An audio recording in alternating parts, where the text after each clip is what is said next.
I've seen... Oh, let me get closer to the goddamn...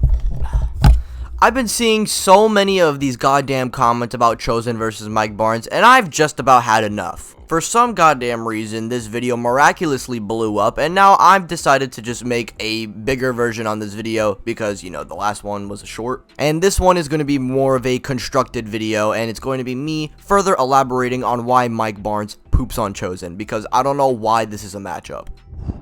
Now, we know that Chozen is pretty strong, you know, has been training all his life, basically. Bullies a Karate Kid 1 version of Daniel, and then also beats up a stronger version of Daniel and forces him to use the drum technique, which forces Daniel to hit Chozen like 10 times straight in a row just to knock him out. Like, without that drum technique, Daniel was for sure losing. And yeah, Chozen is big strong, but I believe Mike Barnes to be even stronger. And the common argument against this is, oh, Chozen does better against a stronger Daniel, because for some reason, people believe that Daniel is weaker against Mike Barnes specifically. And it's because of the fact that fear is sinking into Daniel and it's making him somehow weaker. And also, people like to say how Daniel isn't as big as he is in Karate Kid 3 and he's weaker, even though he's literally been training post Karate Kid 2 and is even training in preparation for the All Valley. Hell, even over the course of the film, he was training in Cobra Kai's aggressive style. So physically in shape, if anything, he's at his best here. And saying just his physique looks weird isn't really an argument.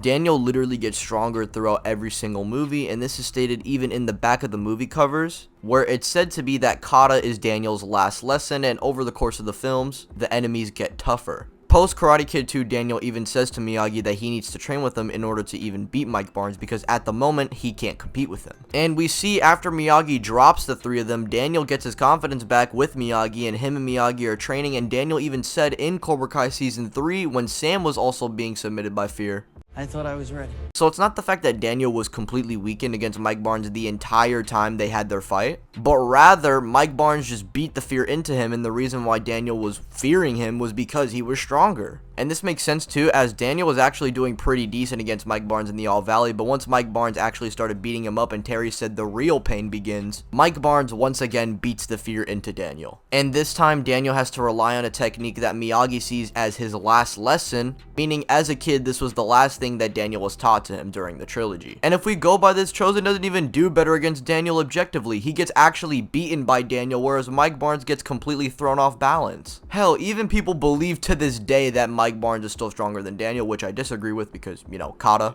But without kata, he's completely hopeless, and this is the same Daniel that dropped Chozen. And it's even stated, so this just verbatim means that Mike Barnes is above Chozen. And I've even seen some comments, people saying, well, if it was adult Chozen, things would be different. And I'm like, obviously it would be different. Adult Chozen beats up young Mike Barnes. But I will say, if Mike Barnes does come in Cobra Kai Season 5, he for sure is going to be the strongest adult. I'm just calling it right now. With that out of the way, I'll catch you guys later, and peace out, everyone.